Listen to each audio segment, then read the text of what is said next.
마태복음 8장의 1절 말씀 보겠습니다. 우리 하나님 말씀 신약성경 마태복음 8장의 1절 말씀입니다. 찾으신 줄 알고 봉독 드리겠습니다. 신약성경 마태복음 8장의 1절 말씀입니다. 예수께서 산에서 내려오시니 수많은 무리가 따르니라. 한 나병 환자가 나와 절을 하며 이르되 주여 원하시면 저를 깨끗하게 하실 수 있나이다 하거늘 예수께서 손을 내밀어 그에게 대시며 이르시되 내가 원하노니 깨끗함을 받으라 하시니 즉시 그의 나병이 깨끗하여진지라. 예수께서 이르시되 삼가 아무에게도 이르지 말고 다만 가서 제사장에게 내 몸을 보이고 모세가 명한 예물을 드려 그들에게 입증하라 하시니라. 4절까지 봉독드렸습니다. 우리 지금 마태복음 말씀을 통해서 세상이 우리에게 들려줄 수 없는 하늘의 음성, 하늘의 복음 진리를 우리가 확인하고 있습니다. 이걸 마태복음은 천국 복음, 우리 마가복음에서는 그걸 하나님 나라 복음 이렇게 말합니다. 천국 복음 혹은 하나님 나라 복음은 사람이 고안하거나 사람의 어떤 기획 작품이 될 수가 없습니다.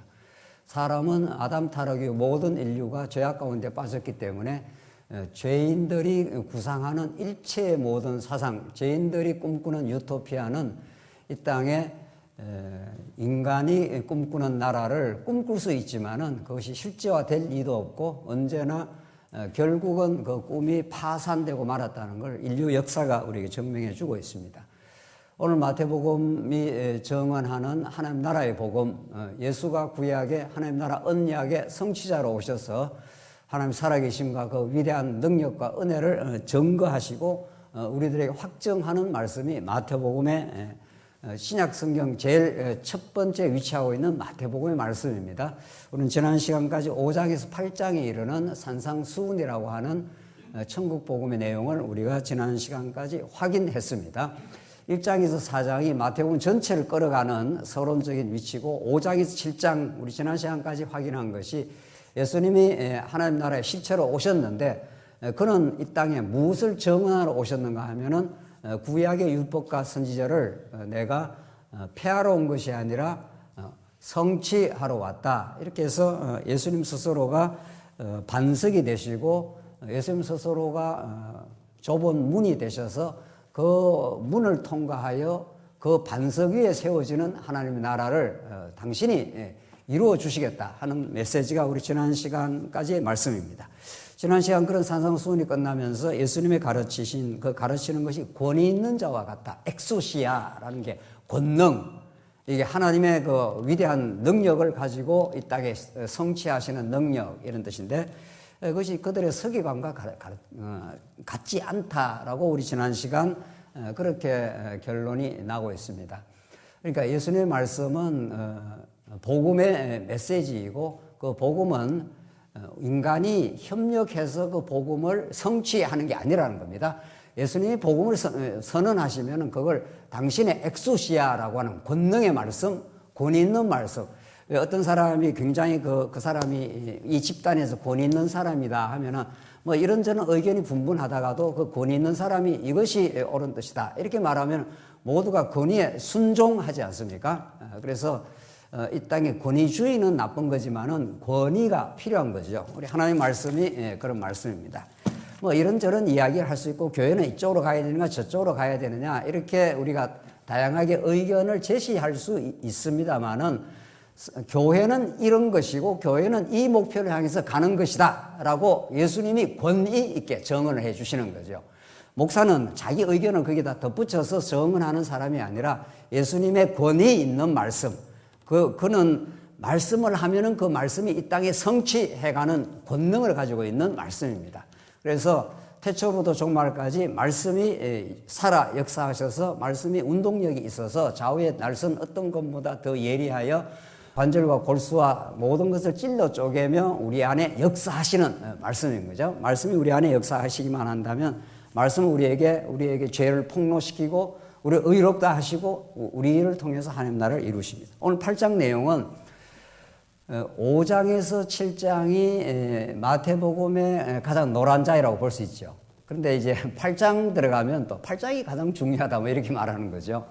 8장을 모르면 마태복음 모르는 겁니다. 5장에서 7장까지는 예수님 말씀을 통해서 하나님 나라는 이렇게 내가 이룬다 하는 것을 말씀으로 보여주셨다면은 8장 오늘 내용은 특별히 오늘 8장 문둥병자, 나병 환자를 고치는 거, 그 다음에 백부장의 그 하인인 중풍병자를 고치는 거, 세 번째 베드로의 장인이 열병으로 누워있는 그 사람을 고치는 장면입니다. 이것이 이제 우리가 신학적으로 이렇게 알고 있습니다. 예수님은 메시아여서 그가 모든 권능을 가지고 있기 때문에 표적을 보여준다. 병든 자를 구약의 언약대로 고치신다. 맞습니다. 그런데 그 말이 틀린 말도 아니고 그 말이 핵심적인 내용인 건 사실이죠. 그것이 예수님께서 마태복음은 예수님이 이 땅에 오셔서 이러이러한 천국 복음을 선언을 하실 뿐 아니라 행위를 통해서, 표적적 행위를 통해서 자기가 메시아임을 원리적으로 증명을 하십니다. 그것이 이제 사도행전을 지나서 이제 성령이 오십니다. 예수님 부활하고 나중에 십자가에 죽으시고 부활해서 이제 성찬하시고 성령이 오셔서 우리 안에서 하나님 나라의 실제를 이루십니다. 예수님은 하나님 나라가 이런 거야 하면서 이제 말씀으로 증언을 해 주셨죠. 내가 반석이고 내가 좁은 문이고 내가 다 나를 통과하여 너희들이 천국 백성이 될 수 있고 천국으로 들어갈 수 있다고 예수님이 그렇게 증언을 해 주셨죠. 너희들이 무슨 행동을 해서 너희들이 노력해서 너희들이 뭘 하나님께 내놓아서 그것이 근거가 돼서 천국 가는 게 아니다. 이게 이제 천국 복음이죠. 이 은혜의 복음이죠.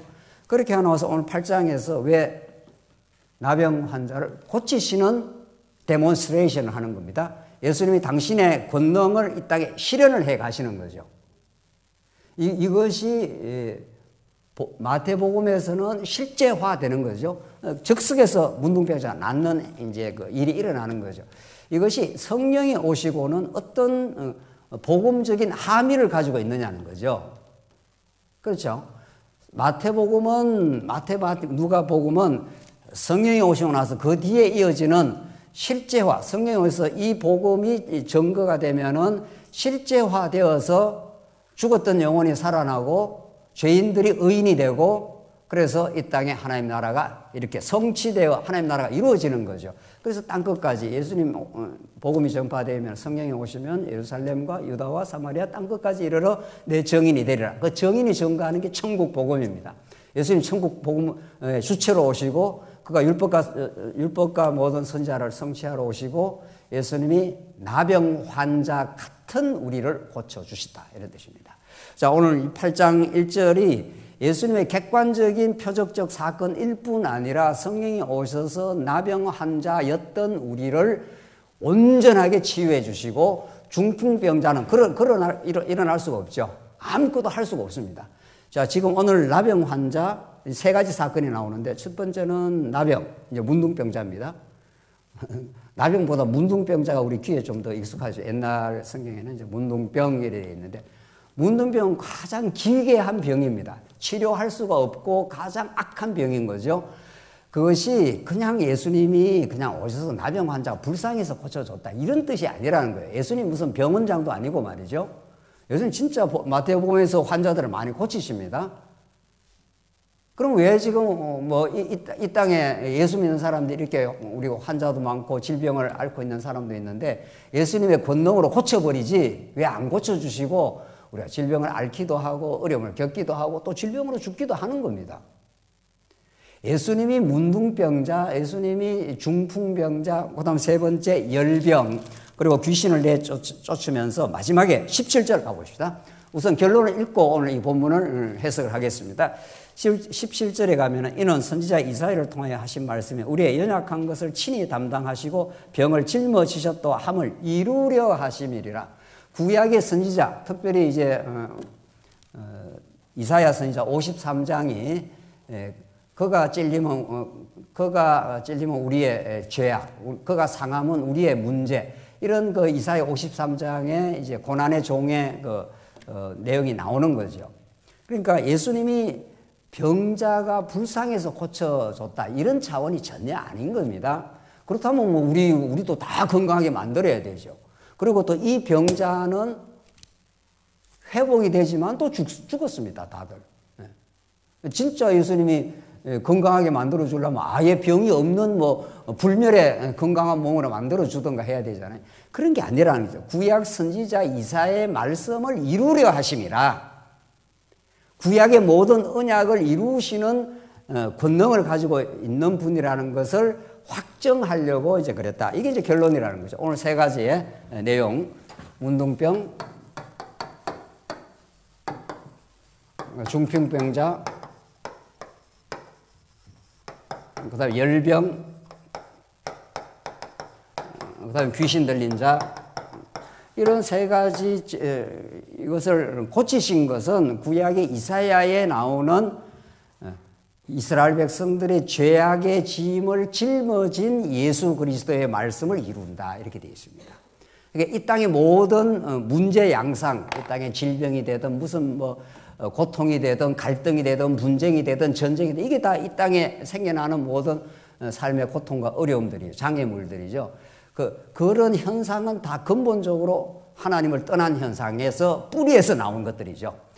만약에 아담이 뭐 그럴 리도 없지만 아담이 범죄를 하지 않고 에덴 동산에 그냥 살았으면은 질병, 고통, 전쟁 이런 거 없습니다. 그런 거 없습니다. 그리고 우리가 다시 예수 안에서 새하늘과 새 땅으로 가게 될 때 그 모든 눈물을 다 씻겨시고 그 모든 질병이 없는, 다시는 눈물이 없는, 아픔이 없는 그 나라가 다시 온전한 나라가 이제 이루어질 것을 우리가 소망하는 거죠. 자, 오늘 이제 8장 하나하나 이 질병을 고치시는 그 이유가 뭐냐?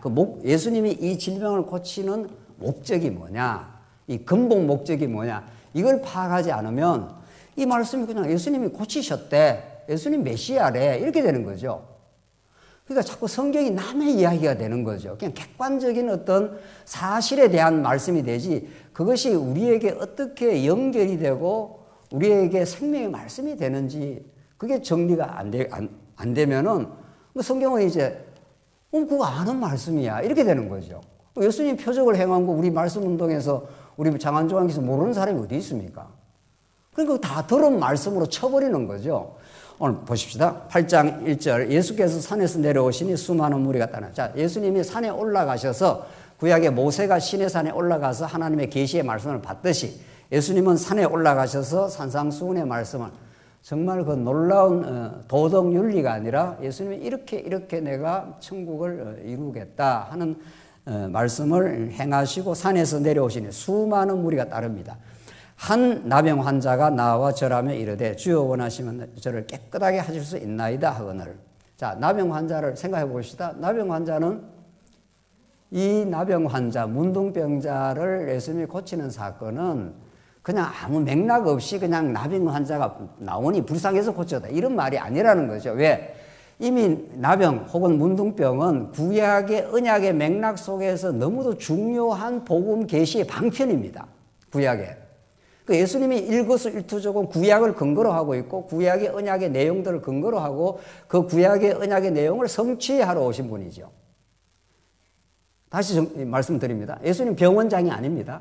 병 고치러 오신 분이 아니라고요. 근데 왜 병을 고치냐고요. 이 나병 환자를. 그게 이제 우리 구약의 언약의 한 중요한 내용. 우리 이미 레위서를 공부했지 않습니까? 레위서에서 하나님께서 제사 규례가 나오고 16장에서 대속죄일이 나오고 그 다음에 이제 쭉 나오는 그 말씀 중에 아주 중요한 부분 중에 하나가 문둥병을 진단해라. 이 말이 나오죠. 우리 레위서 후반부에 나오는 그 성결 규례 혹은 생활 규례에 나오는 말씀이죠. 그러니까 너희들이 피부병이 생기면은 빨리 제사장에게 가라. 그랬지 않습니까? 그래서 세상에 가야 되는 그 이유는 너희가 너희의 병을 진단할 수가 없다. 우리 그게 얘기할 때 기억나십니까? 인간이 가장 위험하고 빗나간 자기 시도가 자가 진단하는 거라 그랬지 않습니까?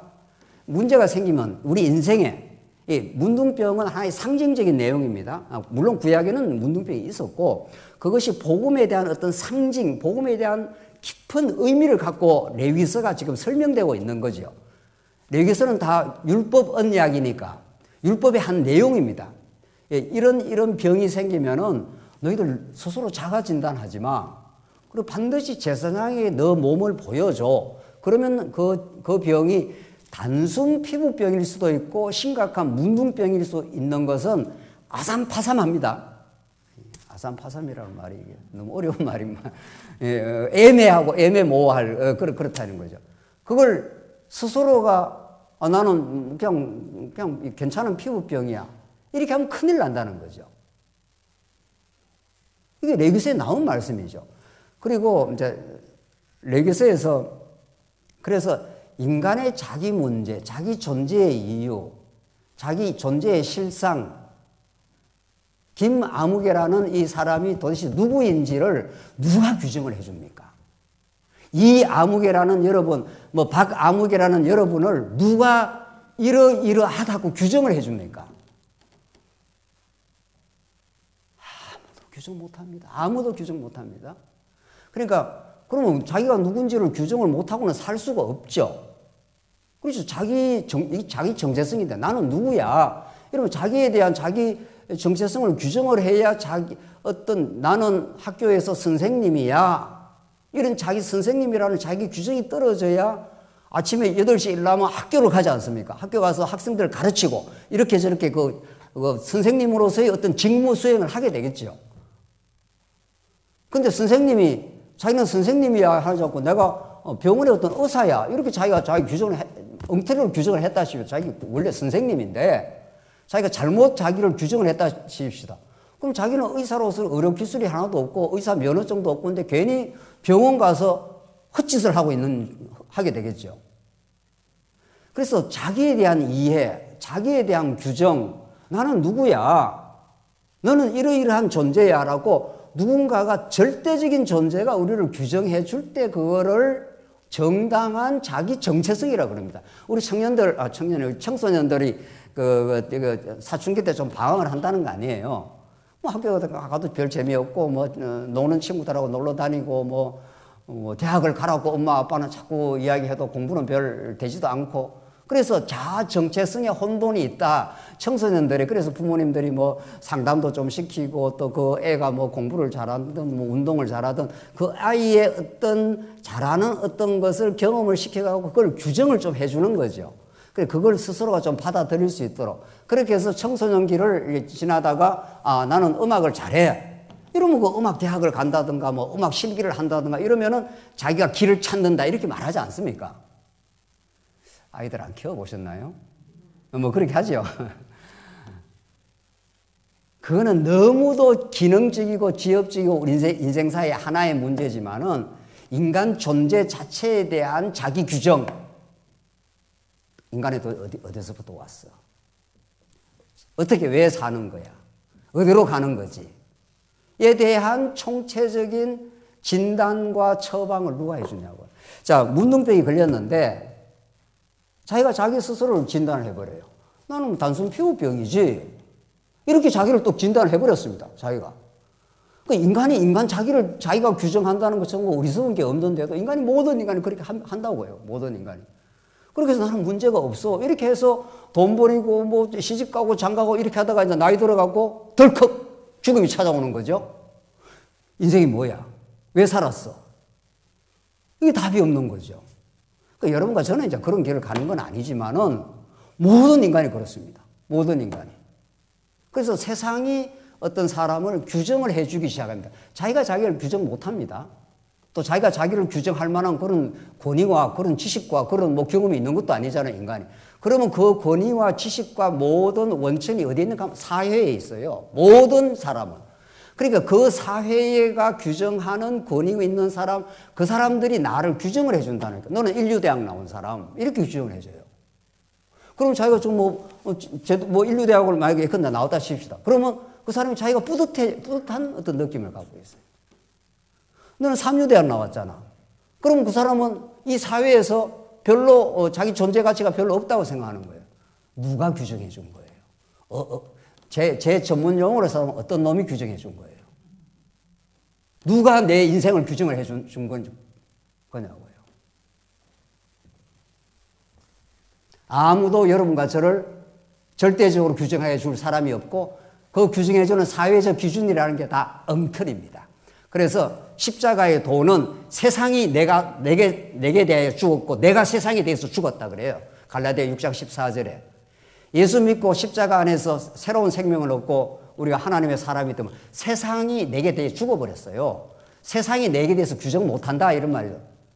세상이 왜 나를 규정을 해야 돼? 너 인류대학 나와서 삼류대학 나와서 너 잘났어 못났어 세상이 왜 우리를 규정해 줍니까? 우리를 규정해 주는 분 하나님 한 분밖에 없습니다. 너는 내 사랑하는 아들. 오늘 문둥병자 이야기는 이런 깊고 놀라운 복음을 담고 있습니다. 문둥병자인데 자기가 자기를 내 문제가 없어 이렇게 살다 그대로 죽는 거죠. 그러나 문둥병이 걸린 것 같으면 빨리 제사장에게 가서 진단을 받으라는 거죠. 그 제사장이 딱 보면 그게 문둥병이 딱 나타납니다.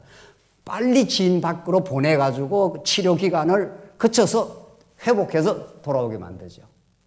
그게 누굽니까? 구약에는 제사장이 그 문둥병자인지 아닌지를 규정해 준 권위 있는 존재지요. 제사장보다, 구약의 대제사장보다 더 진짜 제사장, 영원한 제사장, 여러분과 저의 인생을 창세전에 이미 작정하시고 이 땅에 잠시 죄악 가운데 보내셔서 문둥병 같은 우리 인생들입니다. 그래서 우리는 예수 앞에 서면은 머리끝에서 발끝까지 완전 문둥병자입니다. 문둥병자는 스스로 치유할 가능성이 제로입니다. 그러니까. 그런데 예수님 앞에만 가면은 깨끗하게 치유해 준다. 오늘 2절 봅시다. 한 나병 환자가 나와 절하며 가로되 주여 원하시면 저를 깨끗하게 하실 수 있나이다 하거늘. 얼마나 절박합니까? 그 시대의 문둥병자는 그 고을에 그 마을에 살 수가 없습니다. 그 마을에. 그 마을에서 멀리 추방되어야 되고 소외되어야 되고 여러분들 배너 같은 영화 봤지 않습니까? 배너 영화를 안 보셨습니까? 예, 보셨습니까? 그 배너의 그 어머니하고 여동생이 그 문둥병 그 지하에 들어가서 접근 불가능하지 않습니까? 그게 다 일반 특별 계시의 한 방편입니다. 그러니까 문둥병에 걸리면은 정상적인 생활을 할 수가 없고 가족으로부터 소외돼야 되고 추방돼야 되고 그렇게 문둥병 그 지하 동굴 속에 처절하고 비참하게 살다가 영원히 죽어마땅합니다. 구약의 인간의 죄성, 아담 타락 이후 하나님과의 생명이 떨어졌다 이런데 하나님으로부터 공급과 생명과 그 능력과 은혜를 입어야 우리 인간이 생기 있게 살아가고 생명을 유지하는데 하나님부터 떨어져 나가버렸어요. 그러니까 생긴 거는 문둥병밖에 없습니다. 그래서 레위기서는 시내산 언약은 하나님께서 아브라함에게 언약을 하셨는데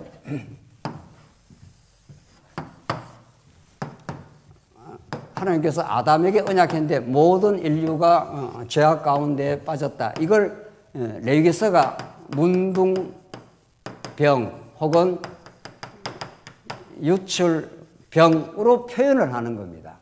이래야 실감이 나니까. 죄라 해도 뭐 그냥 추상적이에요. 뭐 내가 죄인인가 보다 자꾸 이러니까. 그러니까 문둥병이라는 죄라는 것이 문둥병 혹은 유출병의 양식으로 드러났어. 그러니까 그 문둥병에 걸리게 됐을 때 제사장 앞에 나와야 올바른 진단을 받게 되고 올바른 진단을 받아야 올바른 처방을 받아서 회복 가능해. 그게 레위기의 시내산 언약의 말씀이에요. 그래서 아브라함에게 하나님께서 내가 큰 민족을 이루어 주겠다 했는데 400년 다 종살이 했지 않습니까? 400년 종살이는 하나님을 떠났습니다. 하나님 대해서 전혀 모릅니다. 그러니까 이스라엘 백성들 모세 시대 때 하나님 건져냈지 않습니까? 건져내서 이제 광야 길을 우리가 지금 민수기 공부하는 게 이제 이거란 말이죠. 이렇게 건져서 가면은 이 가는 여정이 자체가 문둥병의 노출 현상입니다. 반역, 원망, 미움, 갈등 이 전부 다 문둥병의 현상이에요. 그러니까 레위기서에서 문둥병이 이렇게 생기면 빨리 제사장한테 가. 그래서 제사장한테 정확한 진단을 받아. 이렇게 되는 거죠. 근데 세상에 예수를 믿는 사람이 자가 진단을 해버려요. 예수를 믿으면 예수님이 우리를 진단해 주는 대로 자기를 진단해야 되는데 나는 괜찮은 사람이야. 여러분들 알미니안 신학이라는 게 복잡하고 어려운 신학이 아닙니다. 그래도 칼빈주의 신학이 우리 그 라인 아닙니까? 우리는 더 칼빈주의보다 더 철저한 이제 칼빈주의를 주장하는 거죠. 그 알미니안 신학이라는 게 쉽게 말해서 자기가 문둥병이 아니라는 거예요.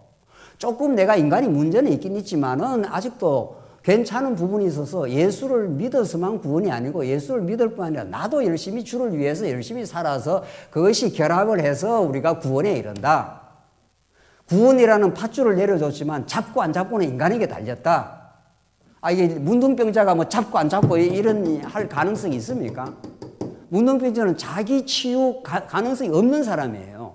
그러니까 전적으로 제사장한테 몸을 의탁할 수밖에 없어요. 그리고 제사장이 올바른 진단을 내려주십니다. 그게 레위기서가 공부한 내용이 다 그 내용이에요.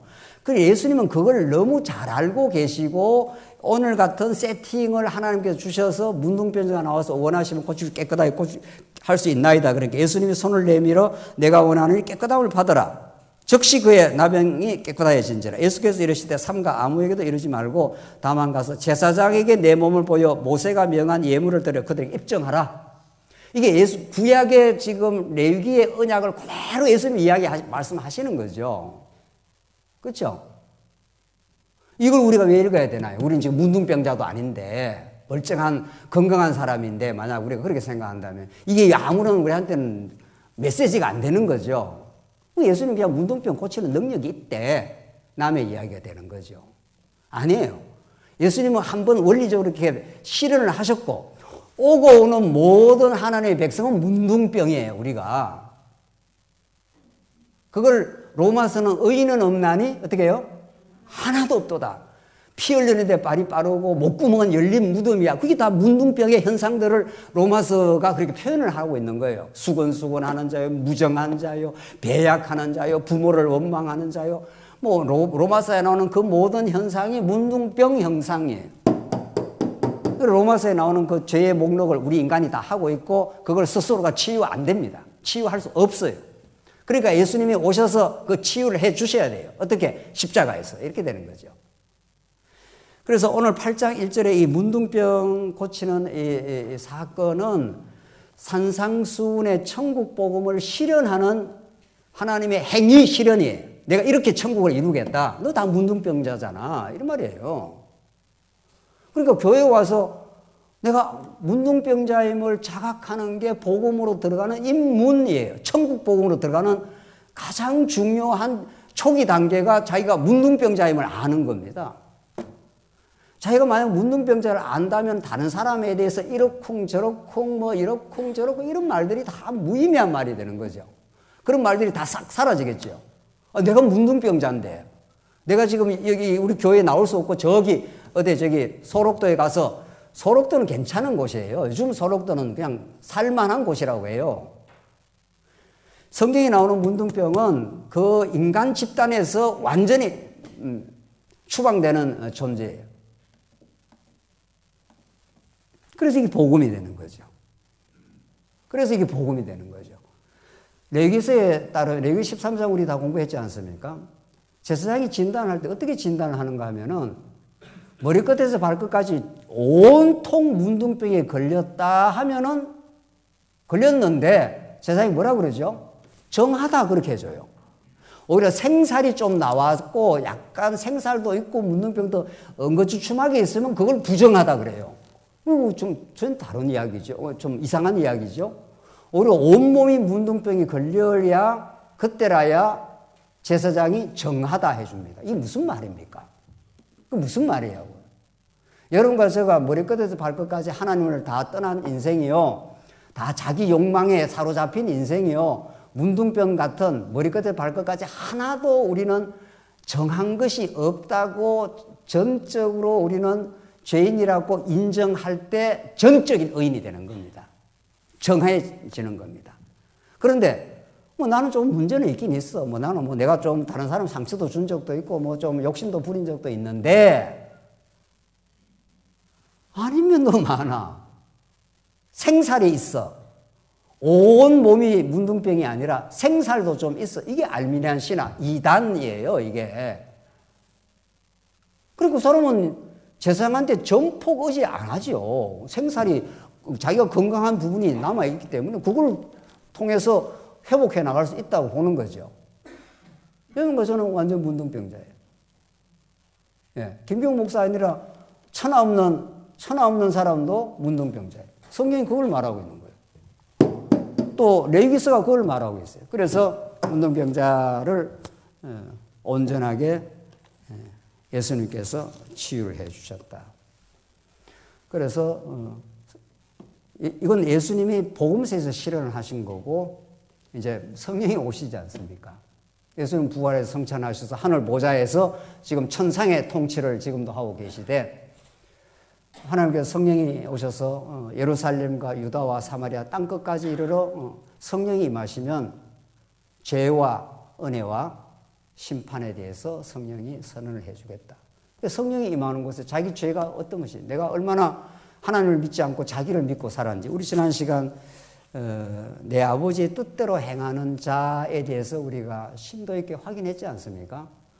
내 아버지 뜻대로 행한다 하면 자꾸 아버지 뜻은 따로 있고 내가 뭘 자꾸 행해야 뭐가 된다. 만약 그렇다면은 행해서 천국 간다면은 그걸 행위 구원이라고 그러죠.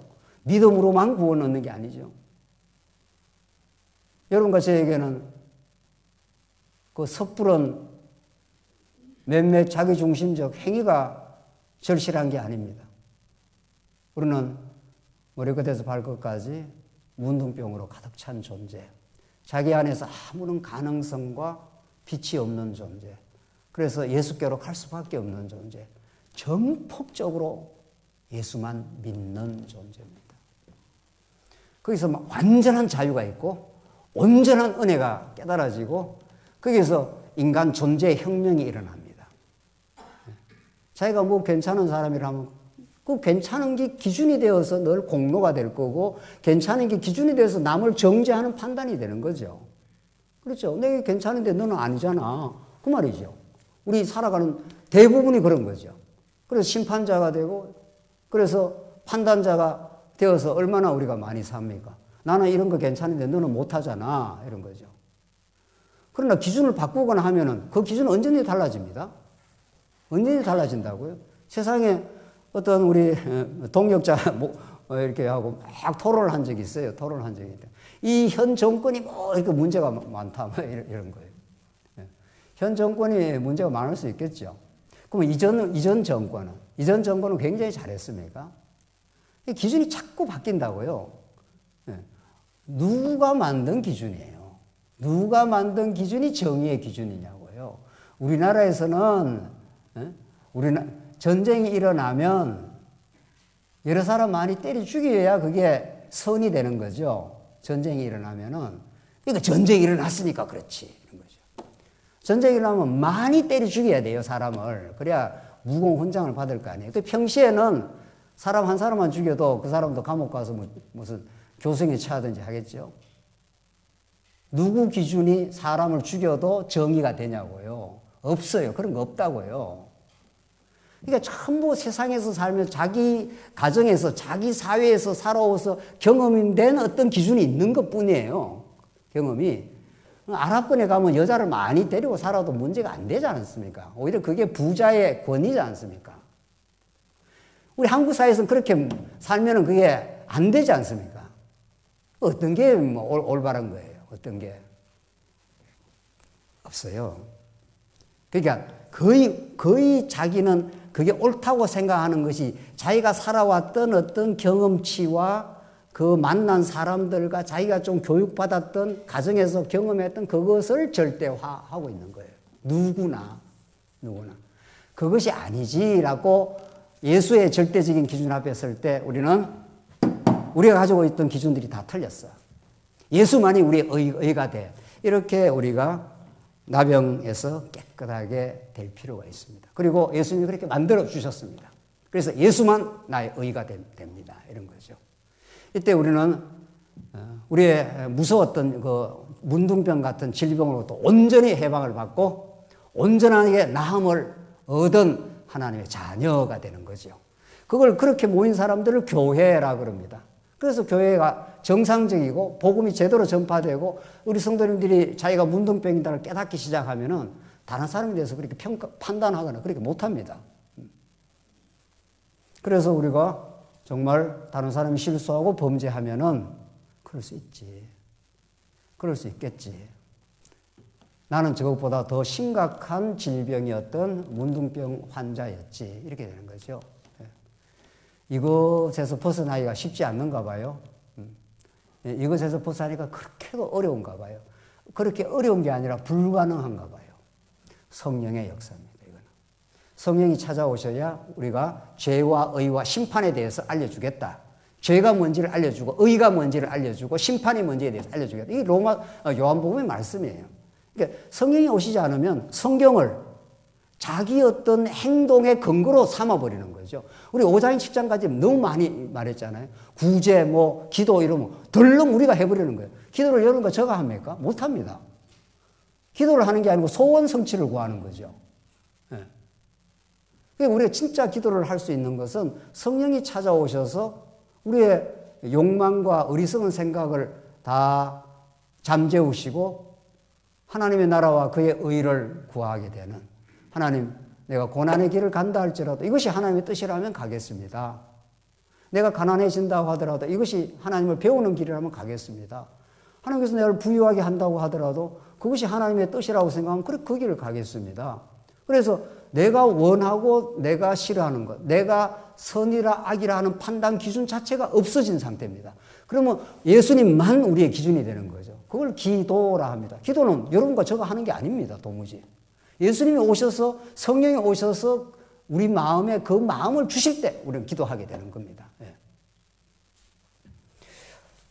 5절 보시면 예수께서 가버나움에 들어가시니 한 백부장이 나와 간구하여 이르되 주여 내 하인이 중풍병으로 집에 누워 몹시 괴로워하나이다 이르시되 내가 가서 고쳐주리라. 백부장이 대답하여 이르되 주여 내 집에 들어오심을 나는 감당하지 못하겠사오니 다만 말씀으로만 하옵소서. 그러면 내 하인이 낫겠습니다. 나도 남의 수하에 있는 사람이요 내 아래도 군사가 있으니 이더러 가라 하면 가고 저더러 오라 하면 오고 내 정도로 이것을 하라 하면 하나이다. 예수께서 들으시고 놀랍게 여겨 따르는 자들에게 이르시되 내가 진실로 너에게 이르노니 이스라엘 중 아무에게도 이만한 믿음을 보지 못하였노라. 자, 이게 무슨 말입니까? 백부장의 하인이 지금 중풍병으로 걸려서 중풍병 못 움직입니다. 문둥병 혹은 중풍병 다 같은 맥락입니다. 중풍병 아무것도 할 수가 없는 거죠. 그래서 백부장이 예수님을 알아봤습니다. 그래서 좀 고쳐달라. 그러니까 예수님이 고쳐주겠다 이랬죠. 그런데 백부장이 무슨 말을 하는 겁니까? 우리 집에 오는 걸, 당신이 우리 집에 오는 걸 내가 감당을 할 수가 없습니다. 너무도 당신은 놀라운 분이시고 하나님의 아들이시고 곧 나중에 하나님이십니다. 예수님이. 그러니까 그냥 말씀으로만 해도 우리 하인이 낫겠습니다. 그러면서 백부장이 뭐라 그럽니까? 백부장이라는 건 100명을 지도하는 장교입니다. 이 당시에 100명을 지휘하는 장교는 굉장히 권위가 있는 겁니다. 여러분 로마 군대가 굉장한 군대라는 거 아시죠? 로마가 그 세계를 지배했던 것은 그 강군 로마 군대가 있었고 백부장을 지배했다는 요즘 우리식으로 말하면 막 중대장쯤 되겠죠. 막 중대장. 근데 요즘 군대의 중대장으로 비교가 안 되는 군기가 있고 이거는 철두철미한 로마 군대가 최고의 군대라는 거 아닙니까? 그런데 100명을 지배하는 그 백부장이 이게 이제 하나님께서 이런 그 계시의 방편으로 백부장을 사용을 하신 건데 백부장이 하는 이야기가 뭡니까? 내 밑에도 부하가 있는데 지금 뭐라죠? 내 아래에도 군사가 있으니 이더러 가라 하면 가고 저더러 오라 하면 다 옵니다. 이런 묘한 말을 하고 있는 거죠. 이게 이제 군대의 속성이라는 거예요. 우리 오전 시간에도 레위기서에서 성막을 중심으로 하는 이스라엘 나라가 군대라는 거 아니에요. 차바, 히브리어로 군대, 명령, 이게 전부 다 히브리어 차바라는 건데 명령도 차바고 군대도 차바고 똑같습니다. 그러니까 하나님의 명령은 언약은 명령으로 떨어지는데 이 명령은 언약적 명령이 돼 그대로 실현이 됩니다. 그걸 가장 잘 보여주는 게 군대 조직인 거죠. 하나님께서 백부장이라는 사람에게 믿음이라는 게 어떤 것을 가르쳐 주는 겁니다. 지금 중풍병자가 지금 앓고 있는데 예수님이 고쳐주겠다. 그러니까 예수님 들을 필요도 없습니다. 나는 당신이 우리 집에 오는 걸 내가 감당을 하지 못하고 내 밑에 내 수하에 병사들이 있는데 저더러 오라 하면 오고 가라 하면 갑니다. 백부장의 권위도 이렇게 권위가 있는데 그냥 말씀으로만 해 주십시오. 이러는 거죠. 그 예수님 볼 때 얼마나 이게 기특합니까? 그렇죠?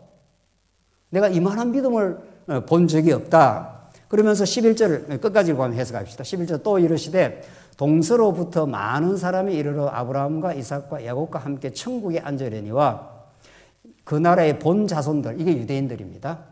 바깥 어두운 데서 쫓겨나 거기서 울며 이를 갈게 되리라. 그러니까 동서로부터 오는 많은 사람들, 11절에 아브라함과 이삭과 야곱과 함께 천국에, 이게 이방인입니다. 그 백부장은 유대인이 아닙니다. 로마 군대 장교인 거죠.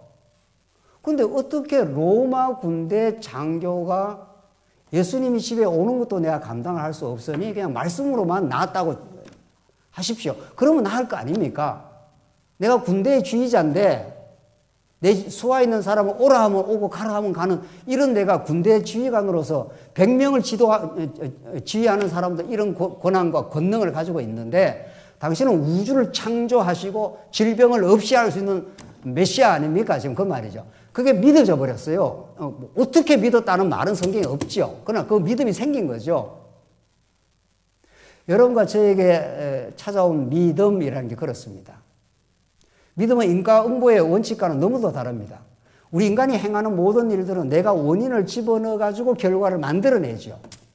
그렇기 때문에 내가 어떤 원인을 집어넣어서 어떤 결과를 만들어내기 때문에 만들어 놓은 결과가 나의 공로가 되겠죠. 그렇죠? 그래서 세상은 불교고 유교고 전부 다 인과응보입니다.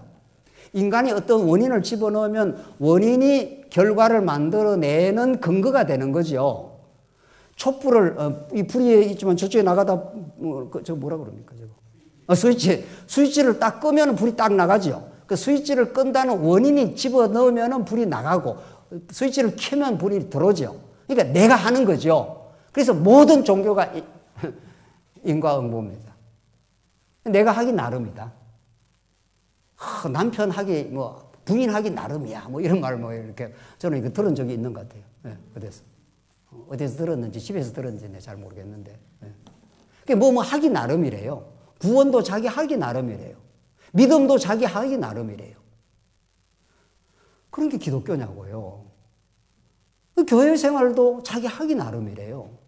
자기가 어떤 원인을 투입을 하면은 그 결과가 나온다는 거예요.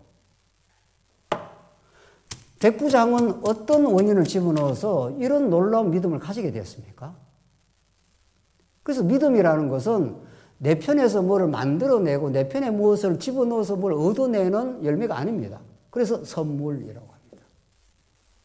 하나님께서 그냥 선물로 그 사람에게 주신 겁니다.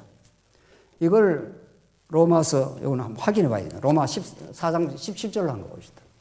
아브라함의 믿음을 로마서가 어떻게 설명하는가 봅시다. 로마 4장 17절입니다. 이건 한번 직접 확인해 봐야 됩니다.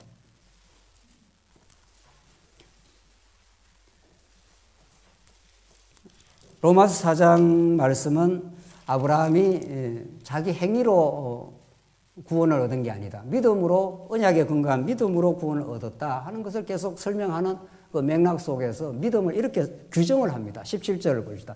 기록된 바 내가 너를 많은 민족의 조상으로 세웠다 하신 것 같으니 그가 믿은 바 나오죠. 아브라함이 믿은 바, 아브라함의 그 믿음이 생겼는데 믿음이라는 게 어떤 것인가 하면은 하나님은 죽은 자를 어떻게 해요? 살리시며 없는 것을 있는 것으로 부르시는 이시니라. 이런 믿음의 성격을 하나님이 주셨다는 겁니다. 믿음이라는 건 내 편에서 뭐를 집어넣어가지고 뭐를 결과를 얻어내는 게 아니라는 거죠. 그러니까 하나님은 죽은 자를 살리시고 없는 것을 있는 것으로 부르시는 그 제로에서 100을 만들어내실 수 있는 하나님이다. 믿음이라는 게 그런 거라는 거예요. 여러분과 저에게 생긴 믿음. 언제 우리가 잘 믿었습니까? 언제 언약 성취의 말씀을 잘 공부해서 얻었습니까? 천부당 만부당 말씀입니다. 성령께서 그런 과정을 공부를 진리를 배우게는 하셨지만은 성령께서 역사하지 않으면 아무리 언약 성취를 잘 논리적으로 알아도 믿음이 안 생길 수가 있습니다. 오히려 언약 성취의 논리를 알면 알수록 그 논리를 이용해서 자기 마음대로 사용할 수도 있는 겁니다. 믿음은 위로부터 온 선물입니다. 그래서 성경이 언약 성취로 너무도 잘 되어 있습니다. 그래서 성경을 언약대로 이루시는 여호와 하나님을 가르쳐줘서 우리에게 믿음을 주십니다. 그래서 생긴 그 믿음이 여러분과 저에게 있다면 이게 내가 공부를 잘하고 내가 이성이 아주 논리적이어서 김기훈 목사도 공부는 제법 한 사람이죠. 그렇겠죠. 그래서 공부를 열심히 잘하고 열심히 성경을 열심히 공부를 해서 믿음이 생겼습니까? 조금이라도 믿음이 있다면. 그렇지 않습니다. 그냥 그 과정적 설명 그렇게 할 수가 있어요. 과정적으로 언약대로 이루시고 하나님께서 신실하시고 그건 그렇게 그건 충분히 또 그렇게 설명해야 되겠죠. 그게 믿어지는 사람도 있고 안 믿어지는 사람도 있어요. 정말로. 그게 그냥 지식으로 남아있는 사람도 있고 마음의 열매로 믿음으로 정착되는 사람 별개입니다. 그거는. 그건 정말 하나님의 선물입니다. 여러분과 저에게 진짜 언약을 이루시는 그 하나님이 전능하시다고 믿어진 사람은 염려, 걱정 이런 거 없는 겁니다. 진짜로 믿어진 사람에게는. 그게 자기가 얼마나 문둥병 같은 죄인이라는 거. 오늘 본문의 말씀대로 죽은 자를 살리시며 없는 것을 있는 것으로 부르시는 하나님입니다. 제로에서 없는 것에서 있는 것을 탄생시키는 하나님입니다. 원인이 없는 데서 결과를 만들어내시는 은혜의 하나님이다. 이런 뜻입니다. 그러니까 백부장은 원인이 없습니다. 우리가 보통 같으면 유대인들이 율법을 잘 알고 율법 지식을 잘 알고 언약의 말씀을 잘 알기 때문에 그 사람들이 믿음이 많아야 될 것 같은데 유대인들은 철두철미하게 믿음이 없는 거죠. 자기 행위에 근거했죠. 오히려 행위에 대한 공로가 많은 거죠. 내가 이렇게 했어. 내가 투입했어. 교회 봉사도 내가 했어. 뭐 완전히 그거는 꽝인 거죠. 내가 투입해서 내가 어떤 교회의 어떤 봉사의 열매를 만들어냈다고 만약 그렇게 생각을 한다면 그걸 불신앙이라 그러죠. 그걸 믿음이라고 안 그러죠. 믿음은 내게서 나온 게 하나도 없어요. 없는 데서 있는 것을 부르시고 죽은 자를 살리시는 걸 믿음이라고 합니다. 이런 거 제가 믿음이 없었던 사람이고 문둥병자 같은 사람이었지만 예수님에게 찾아오셨고 언약의 말씀이 깨달아지고 하나님이 신실하심이 믿어졌습니다. 그래서 우리가 문둥병자였지만 우리가 깨끗한 하나님의 의로운 백성이 됐다고 믿어지는 겁니다. 내 앞날도 하나님께서 인도한다고 믿어지기 때문에 염려 안 하는 겁니다. 이제 진짜 그렇게 믿어지는 사람은 노후 걱정 그렇게 안 합니다. 뭐 살다가 죽겠지. 지금까지도 하나님께 은혜로 잘 살아왔는데 뭐 내게 하나님께 허락하신 만큼 살다가 또 언젠가는 죽을 거고 오늘 죽을지 내일 죽을지도 모르는데 10년 뒤 염려할 이유가 뭐 있어? 이렇게 되는 거죠. 누가 믿어진 사람은? 하나님이 믿어진 사람. 하나님이 한순간도 내 인생을 지켜오시고 언약대로 신실해 하시고 그 언약을 성취할 만한 능력이 많으시고 우리를 십자가에서 그 사랑을 무한히 확정하신 분은 오늘 예수님의 말씀대로 이만한 믿음을 이스라엘 중에 이 아무에게도 이만한 믿음을 보지 못하였노라. 이래서 백부장은 오라 하면 오고 가라 하면 갑니다. 내 수하에 있는 사람들도 당신이 그냥 말씀으로만 낫게 해 주십시오. 그런 말씀의 권능을 가지신 하나님이 지금도 역사를 주관하고 계십니다. 그래서 아브라함과 이삭과 야곱과 함께 너희들 천국에 같이 있거니와 이 나라의 본 자손들은 바깥 어두운 데서 쫓겨나 거기서 울며 이를 갈고 있을 것이라. 전혀 생각지 않았던 백부장과 같은 이방인들이 지금 믿음의 사람으로 하나님 나라 백성으로 들어오고 유대인들 자기 행위에 근거했던 사람들, 자기 행위에 근거해서 뭔가 만들어낸다고 하는 사람들은 이를 갈고 쫓겨난다. 이런 거죠. 여러분과 저에게 찾아온 이 믿음은 여러분과 저의 행위에 근거하지 않습니다. 그리고 그 믿음 생활 이후도 행위에 근거하지 않습니다. 믿음이 만들어내는 열매입니다. 내가 죽도록 주를 위해서 사랑하거나 내가 내 재산 전부를 다 들여 교회 건물을 짓는 데 짓거나 내가 죽도록 교회를 여기저기 개척을 하고 복음을 전하고 선교 활동을 해서 중국에 인도에 많은 하나님 택한 백성들이 생겨나도 그게 나의 열매가 아닙니다. 그래서 진짜 하나님을 믿는 믿음은 반드시 자기 부정이라는 걸 낳습니다. 우리 지난 시간에 했던 내용이죠. 나이 나된 것은 하나님의 은혜이니 내가 다른 사도보다 더 많이 수고하였으나 내가 한 것이 어때요? 아니요. 내가 다른 사도보다 더 많이 수고하였으나 내가 한 것이 아니요. 내 안에 하나님이 은혜가 함께 하신 일이라. 성경은 초지일간 하나님의 언약을 행하시는, 언약을 홀로 행하시는 오늘 백부장의 믿음을 그냥 주셔서 아무 조건 없습니다. 백부장이 어떻게 이 믿음이 왔는지도 모릅니다. 13절 결론인데 예수께서 백부장에게 이르시되 가라 내 믿음대로 될지어다 하시니 그 즉시 하인이 나으니라. 이게 말씀의 권능입니다. 이런 말씀의 권능은 백부장의 하인 중풍병자를 낫게 할 권능만 있는 게 아닙니다. 중풍병자 같은 영적으로 우리는 다 중풍병자인 거죠. 하나님을 위해서 사는 사람이 아닙니다. 다 자기를 위해서 우리가 교회 생활마저도 심지어 문둥병 같은 자기중심적 삶을 살아왔던 우리들에게 백부장 같은 믿음을 주시면 너 믿음대로 돼. 그래서 그 하나님 여호와를 참으로 믿어져서 염려, 걱정 같은 거 사라집니다. 하나님의 그 전능하심, 그가 우리의 아버지가 되심, 그가 우리를 지금 지키고 계심. 그래서 하늘 평화가 우리에게 찾아왔음. 이 세상이 나를 규정해 주지 않음. 세상이 나를 너 삼류대학 나왔잖아. 너 돈 많이 안 가지고 있는 보잘것없는 인생이잖아. 그렇게 세상이 나를 규정해도 그건 세상이 규정하는 거야. 이렇게 되는 거죠. 하나님은 나를 가장 고귀한 인생으로, 가장 놀라운 하나님의 자녀로, 세상 무엇과도 바꿀 수 없는 천하보다 귀한 인생으로. 오늘 원입교인이 와서 잠시 면담했습니다. 우리 교회 찾아와 주셔서 너무도 감사하고 우리는 천하보다 귀한 영혼으로 생각합니다. 여러분들이 지난날 무슨 생활을 했고 어떤 사회적인 지위에 있고 무엇을 했든지 우리는 그게 관심이 없습니다. 하나님의 거룩한 백성으로 우리 교회를 찾아왔고 우리 하나님의 백성들과 진리를 잘 깨닫기를 원합니다. 그렇게 기도했습니다. 여러분과 저에게 이 천국 복음의 그 놀라운 기쁨과 그 평화가 세상이 주지 못하는 평화가 있길 바랍니다. 기도하십시다. 자비하신 하나님 아버지 은혜를 감사합니다. 천국 복음을 전해주시고 문둥병자 같은 우리를 깨끗하게 해주시고 중풍병자를 믿음 주셔서 낫게 하신 그 놀라운 권능이 우리의 삶을 지배하게 하시고 우리 교회 모든 성도님들의 마음을 지배하게 하셔서 참으로 천국을 누리게 하시옵소서. 예수님 이름으로 기도하옵나이다. 아멘.